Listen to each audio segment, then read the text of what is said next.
So I'd like to introduce Keen. I'm sorry, Keen, I'm drawing a total blank on your last name. Thank you very much. Keen and I had a couple of conversations about some of the work that he's doing in Ireland. I believe it was mentioned earlier in the day as well, and again, just by Dan a few minutes ago. It's very impressive, Keen, what you've managed to accomplish. I believe you told me it was 40% penetration rate in Ireland. And so to me, it was the penetration rate and the fact that you've established interop across two different public health authorities, because that's one of the issues that, as we have 50 states and they're all implementing their own thing, what happens? We go across the river, I'm in New York City, you go across the river in New Jersey, what happens? And so the fact that you've established that interop already is a huge win. So I would appreciate, can you talk us, how did you get to penetration and what are you doing? Yeah, I mean, if you like, I actually have a demo and I have some slides, but I need to be able to share my screen. Oh, I can share my screen now. Okay. I believe you can, yes. Yeah. I'll try and get through this. I'm conscious of time. So just to give you a background, I'm Cian, I'm CEO in Airform. We're based in the southeast of Ireland. Bit about our company. We're kind of a new type of software company, essentially a center of excellence about how you deliver digital platforms at scale. We're extremely involved in open source communities. We're big contributors, biggest contributor to the Node.js project. We have between 500 million and 1 billion modules being downloaded every month from open source that we produce at Airform.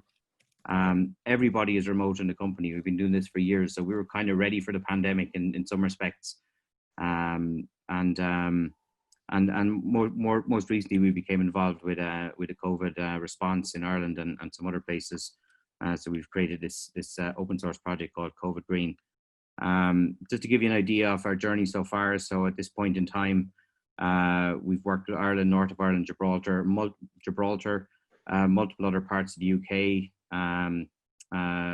We've implemented a full cross-border system between the North and South of Ireland, which is an amazing thing from an Irish perspective, that we're all sharing and working together. Like it's a real thing of pride. And we're also working with multiple states in North America, and the only one I can mention at the moment is Pennsylvania. We really thought a lot about what our learnings were and how we can respond to this thing. As we were working with the first couple of governments, and where we're at now is we just want to try and roll this technology out as quickly as possible to as many governments as possible and solve the problem. So we're trying to make it really easy. So essentially we'll design, develop, deploy, maintain, support the whole thing, and we get a project live in about a month. I'll jump into a video of the app in a minute, which will give you a demo. But some principles, there's a very interesting video which I'll share. I'll post a link to it from Michael Ryan, who's director of the World Health Organization. Earlier on the pandemic, he was asked what lessons had he learned about responding to pandemic, and really, like, perfection is the enemy of the good. Inaction is a big problem. The pandemic isn't going to rest. So if people are nervous about perfection, they lose every time. And at a very core level, engaging deeply with communities, building trust and being prepared. These are all really, really important things when you think of how you're going to respond to something like COVID happening in a country. Some of the things we had to think about, we built the Irish app in about 90 days. In that time, it wasn't just about building the app, it was about all the other aspects and all the other things you have to think about pre-launch. So, you've got to actually, test the accuracy of the system. We did a kind of a PR test. So we had the Irish Army, 50 cadets testing multiple different types of phones up in the Curragh, which is one of their bases in Ireland. So apparently there's drone footage of that somewhere. We also ran a live test with the police force in Ireland. So we were able to simulate an infection with the sergeants in the barracks. And so we were able to compare kind of rosters and who was in touch with other people, to show whether the system was working or not. We also had to cater for multiple languages, really, really important. We've 2 languages in Ireland, and the Gaelic language is really important, like to bring that community on along with what you're doing inside the app. The other thing which is hugely important is we carried out accelerated behavioral studies. So we really looked at the language inside the app. Are you trying to protect yourself? Are you trying to protect others? What kind of graphs are we going to display in the app? And we very much took like a privacy first approach to everything that we do, and everything within the app is opt-in.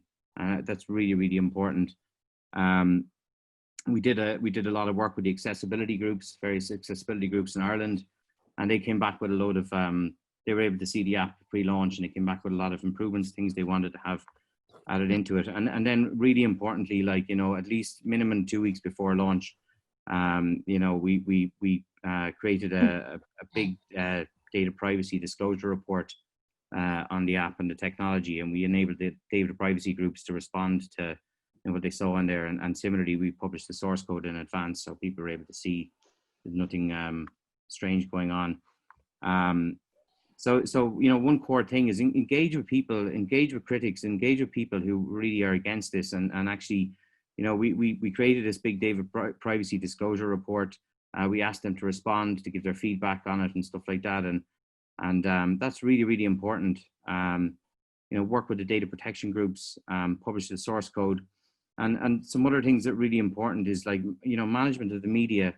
You're always going to have negative press about these things before they're launched. Like, so you have to let some things slide. You really have to balance your strategic communication and don't get into fights, when unnecessary, because it's going to take away from the focus of what you're trying to do. One of the really important things was, was privacy first design. So every single thing in the app was inside the app is opt-in. All the messaging had been tested and carefully put together pre-launch. And the result of that was actually that, with the Irish app, you have the ability to add your phone number and also opt in to share anonymized data, to help to improve the system.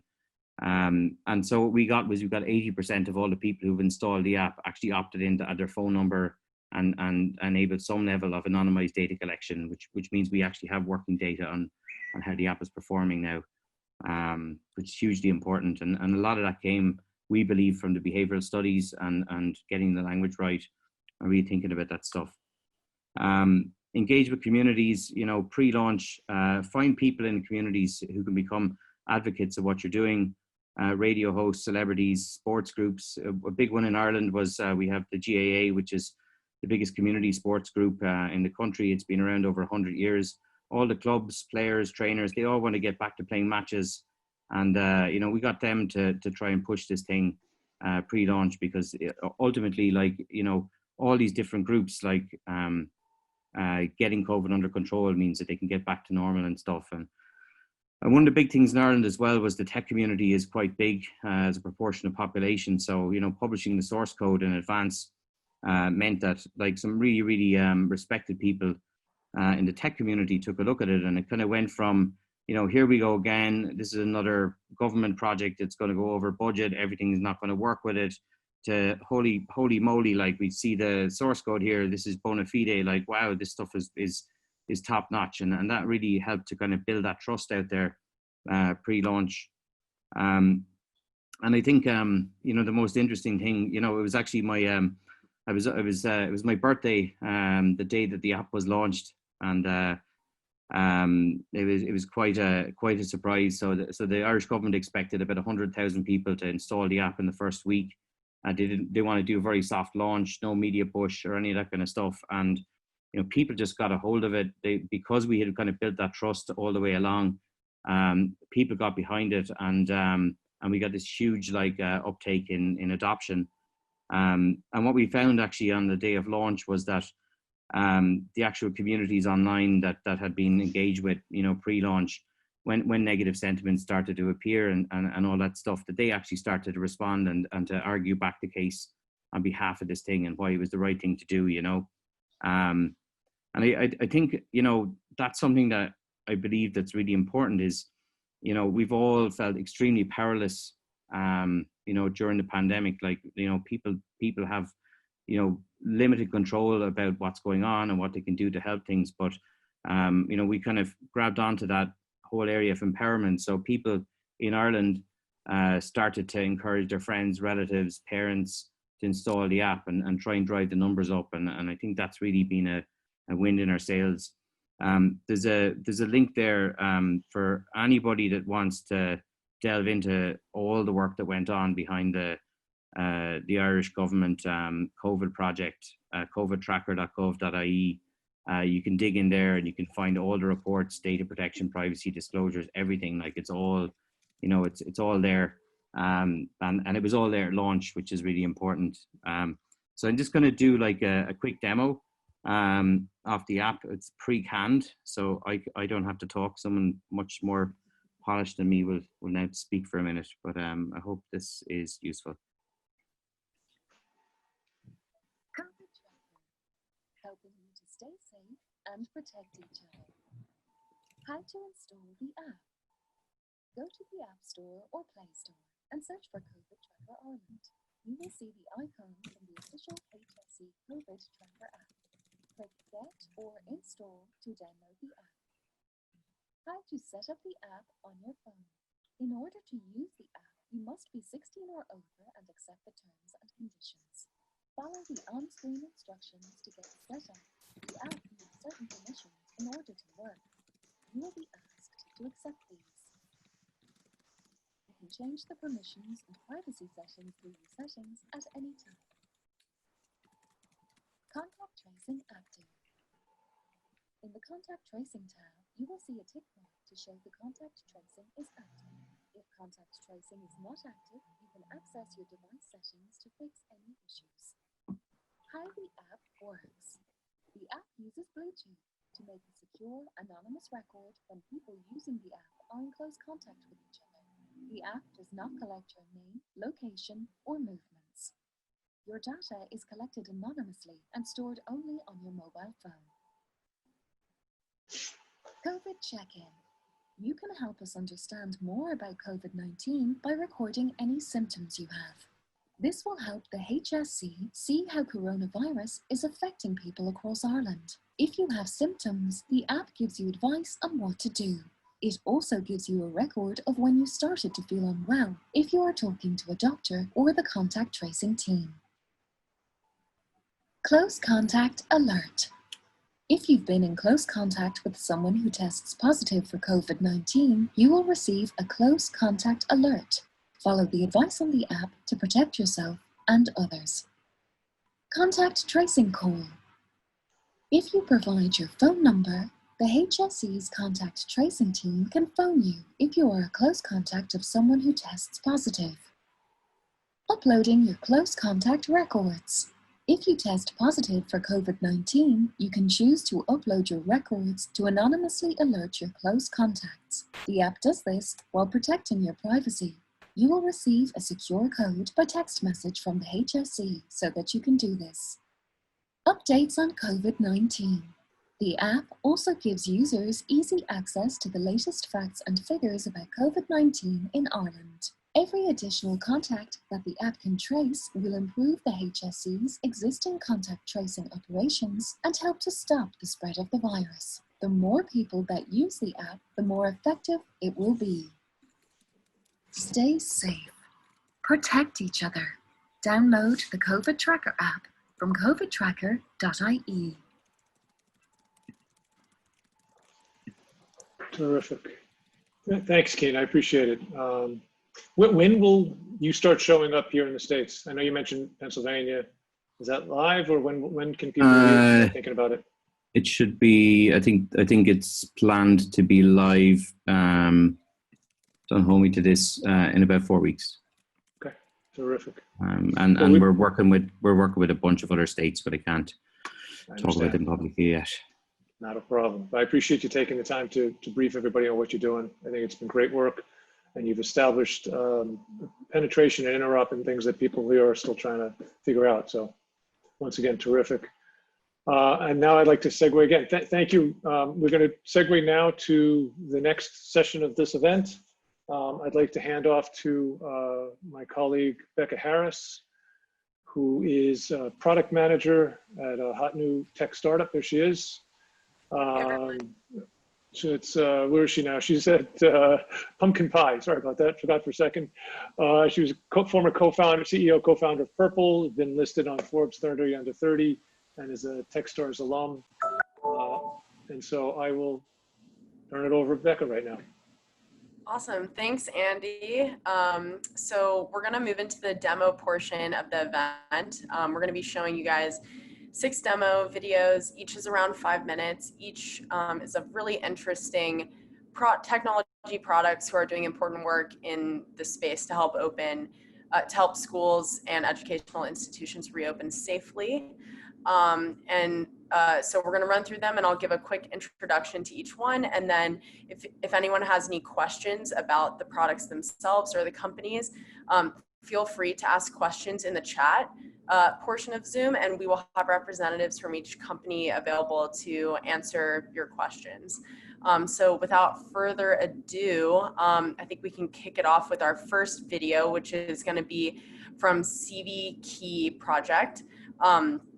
CVKey project believes that living with COVID-19 will require interconnected actions to drive positive community outcomes.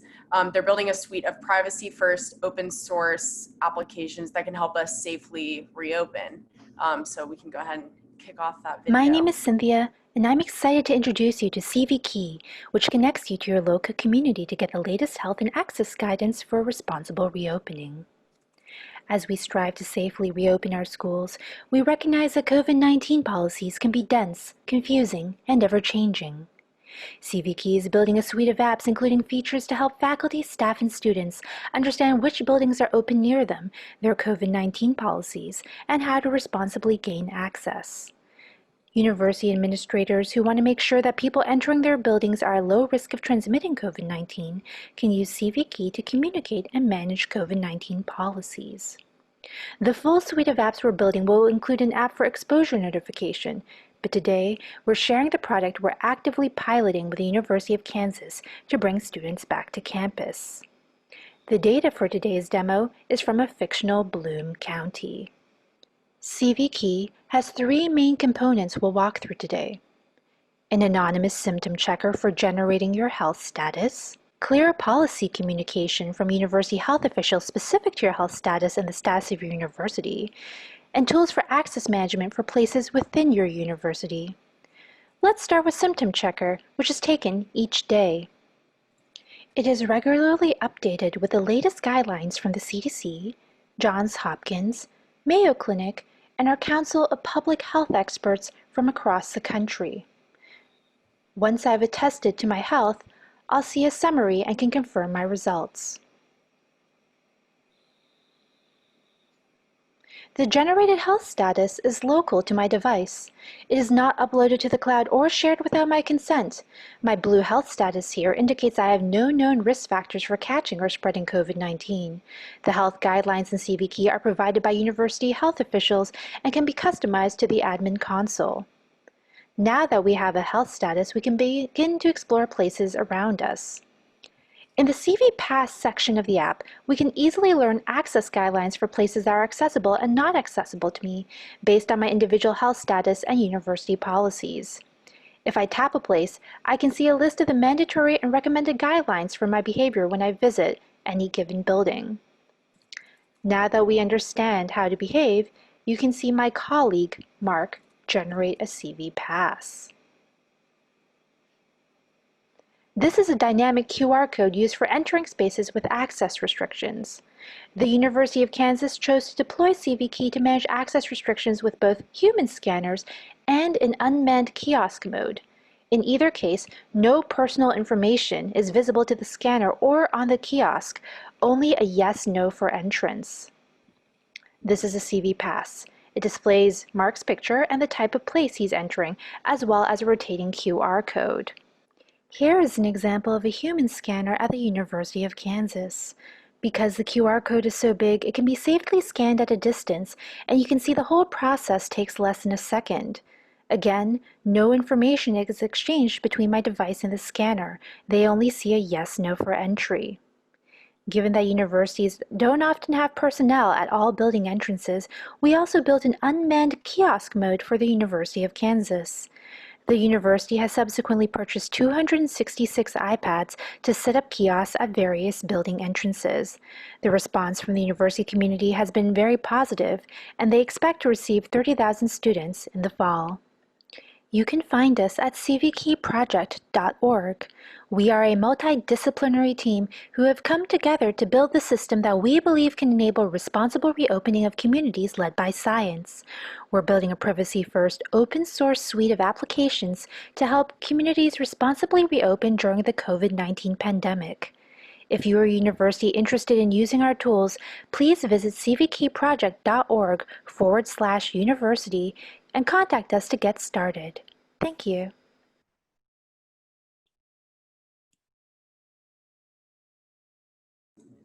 Awesome. So that was our first demo video. The next one we have is called Healthy Together.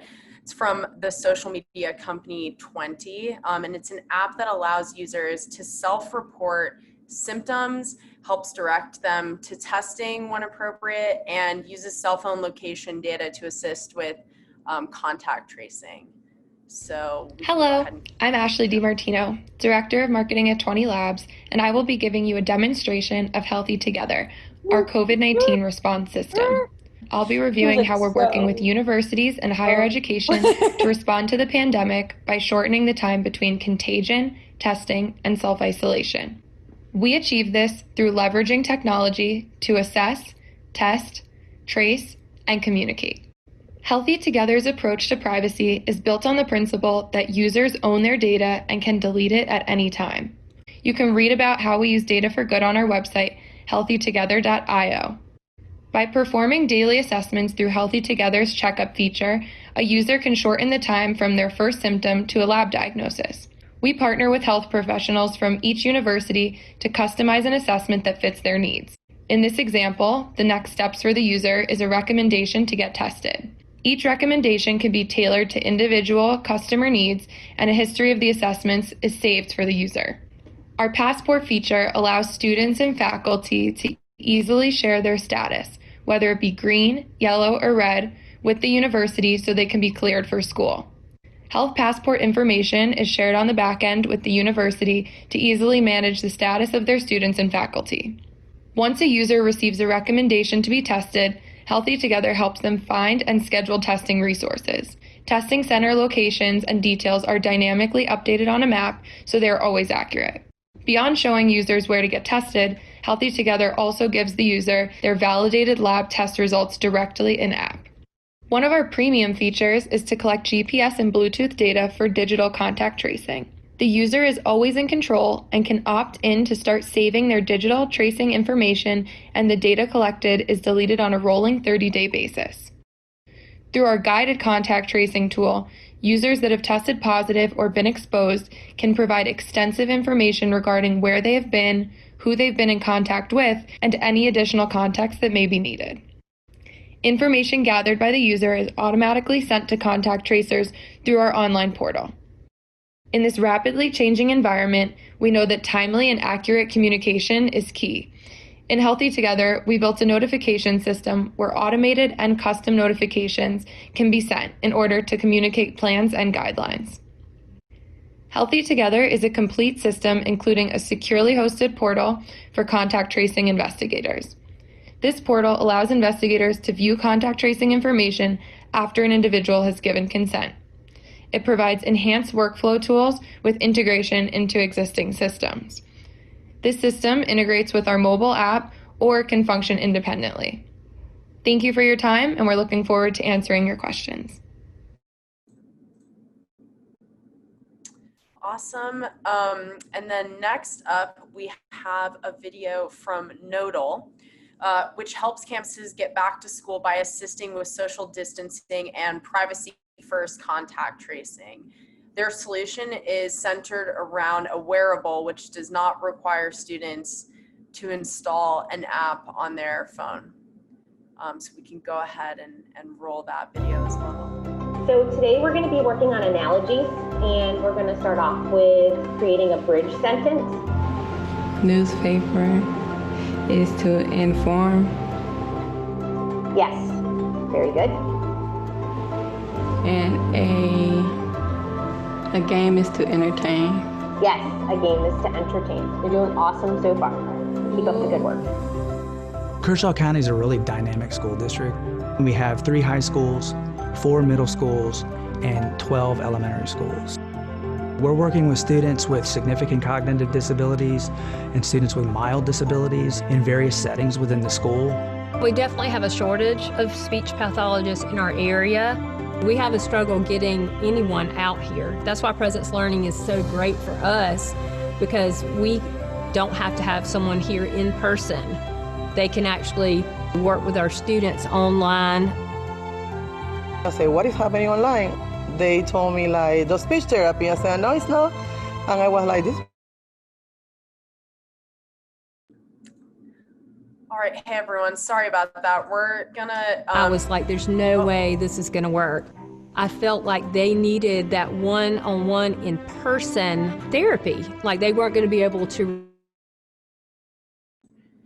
All right, we're gonna go ahead and move on to the next video while we figure out what technical difficulties we were having there. The next video that we're going to play for you guys is from Presence Learning. Presence Learning is the leading provider of live online special education related services, including speech language therapy, behavioral and mental health therapy, occupational therapy, and assessments. So we'll get that video ready right now.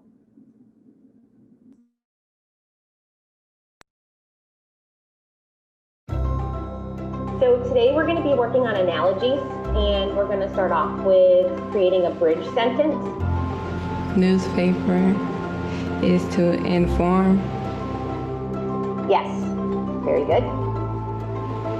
And a game is to entertain. Yes, a game is to entertain. You're doing awesome so far. Keep up the good work. Kershaw County is a really dynamic school district. We have 3 high schools, 4 middle schools, and 12 elementary schools.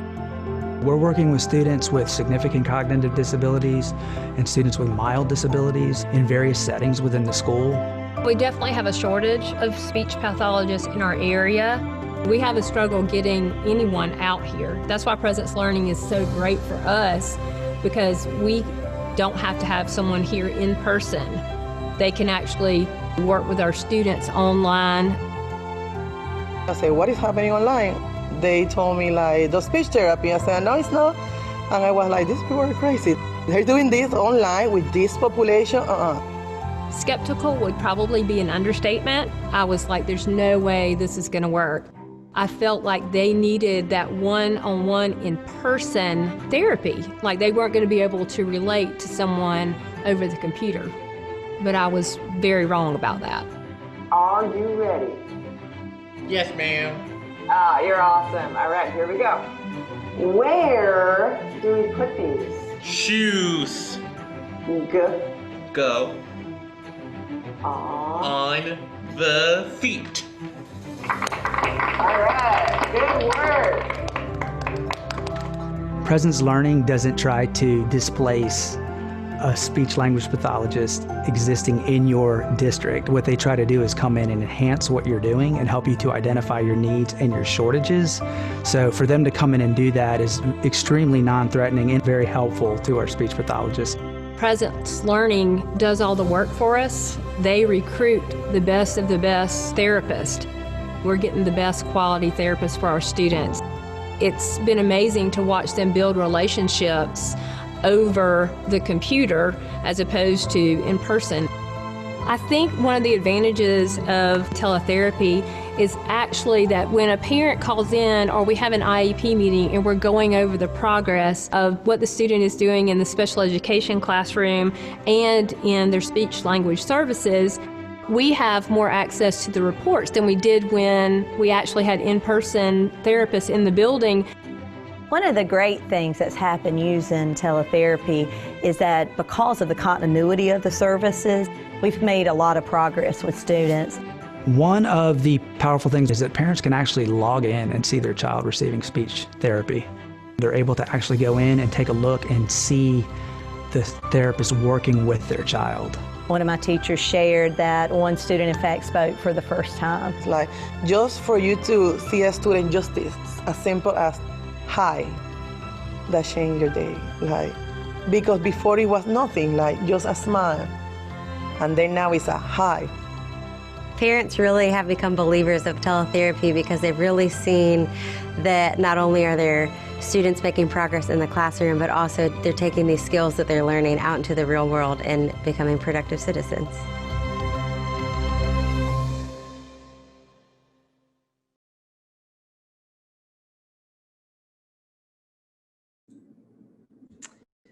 Awesome. So we were able to figure out what was going on with the previous video for everyone. So we're going to go ahead and play that one again. I'll reiterate the introduction. So this is from a company called Nodle, which helps campuses get back to school by assisting with social distancing and privacy first contact tracing. The solution is centered around a wearable which doesn't require students to install an app on their phone. So without further ado, we can go ahead and run that.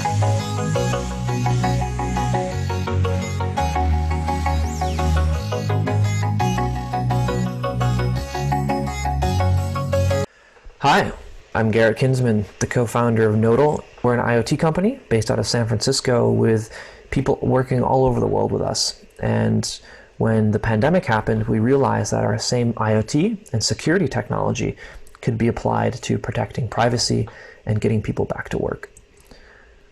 So Coalition is our solution for connecting different technologies and helping us reopen campuses safely. Now, there's three things that epidemiologists have stated that are crucial to helping us get back to work and back to school. The first is social distancing. The second is notifying people when they've been infected or nearby someone else that's been infected. This is a huge part of contact tracing. And the final is automating test results. We're doing a lot to do testing, but it's clear that much more needs to be done, and helping accelerate this process is important. So the first is social distancing. What is social distancing? A lot of people have difficulty understanding 6 feet. And even wearing a mask, it can be difficult to judge how far we are away from people. So this graphic by the New York Times does a great job at showing how a plume of virus can spread out from somebody, and just how maintaining distance is super important. And to really help people understand that distance, we've developed a wearable device called the Nodle M1. We call it a social distancing wearable that helps people understand clearly how far you are away from other people. This is what our social distancing wearable looks like. It's a small device that clips to your shirt. It's waterproof, has a battery of several days, and securely records interactions of other people, so that if someone declares that they're sick, you can get notified. And that's the second part of our solution, is notifying people securely. So we have an app that people can install and get notified if they've been in contact, or we can notify people through email or a phone call using a centralized system. The third part is automating test results. Today it's a very manual process. People get a phone call or something in the mail. We've been working hard to help reduce the time it takes to receive a test result and link this to a digital certificate. That way this QR code or the certificate can be used to securely access buildings or public transportation. So what our solution has done is combine these technologies together in a solution that mixes a wearable, a secure app, and an enterprise dashboard, so that universities and campus administrators can understand what's going on from a really high level. And we can do all of this while protecting the privacy of your students. So this is the M1. We've built it together with Avnet, this wearable device, and we're building it here in the United States. This is something that's really important to maintaining integrity and making sure that we can scale. We've also won an award. So Juniper Research gave us first place for their Enterprise Wearable Device of the Year, and we're super excited to bring this to universities and schools. And I'm going to show you a demo of how this works. Right now, the M1 is aware of all other devices that are in my room. I have another M1 on my workbench, which is 6 feet away. Now, as I walk closer, it's going to detect that. And it's going to give me a distance notification to say, hey, step back. Once I step back, it'll stop giving me notifications. So finally, all of this data is uploaded and collected into a dashboard. And this dashboard shows interactions and helps administrators manage who's come into contact with who and who might have been infected. What's really important is all of the data can stay essentially on premises. It's encrypted so that even if you leave the campus, the Nodle M1, your social distancing wearable, isn't able to understand data from other devices. And all of this is built using our Whisper tracing protocol. We've had our technology peer-reviewed by MIT, Stanford, and Oxford to ensure that we can protect people's privacy. So we're super excited to have universities on board. We've already been working with dozens of companies to help them get back to work. And you can contact me at gk@nodle.io. And if you'd like to learn more, go to m1.nodle.io.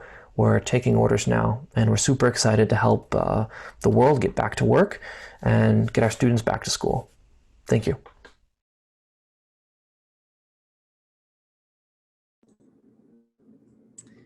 Awesome. So we're actually only going to be showing one more demo video today since we're a little bit short on time here. So the last video we're going to see is from My Immunity Pass, which enables schools to get back to physical space and protect their stakeholders with a national health and safety cloud-based platform. It's based in Seattle right now. So we can go ahead and start that video as well. Hi, I'm Dr. Jackie Macias, COO of My Immunity Pass. Health, safety, and well-being are now more than ever critical to every aspect of life. My Immunity Pass assures stakeholders that organizations can be trusted by helping them answer 3 questions. How can I reopen my business? How do I provide a safe environment? And how can I keep up with all of the guidelines? My Immunity Pass enables businesses, schools, and government agencies to get back to work and protect their stakeholders with a national health and safety cloud-based compliance platform. One that allows you to assess reopening readiness, to monitor workforce well-being daily, and stay compliant. We provide value by alleviating the pain of staying informed and compliant, easing the burden of managing data to improve health and safety, and balancing the need to mitigate risk with the duty to protect privacy. Schools are exceptionally vulnerable, and My Immunity Pass solutions minimize the risk to students, teachers, and their families, getting them back to school in safe places and spaces.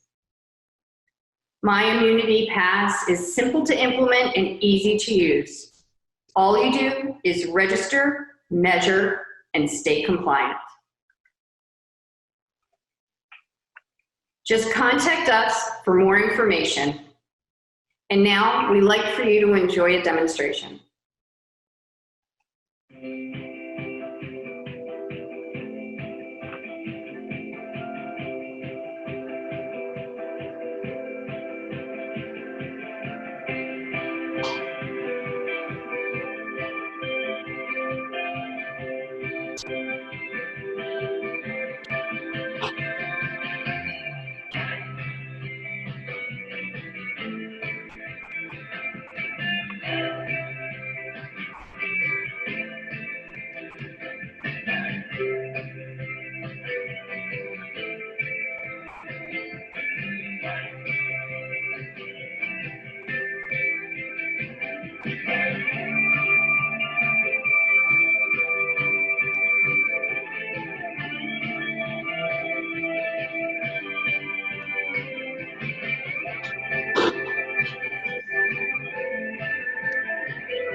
Awesome. So that's going to be the end of the demo video portion of the event today. And so Andy, I'll kick it back to you.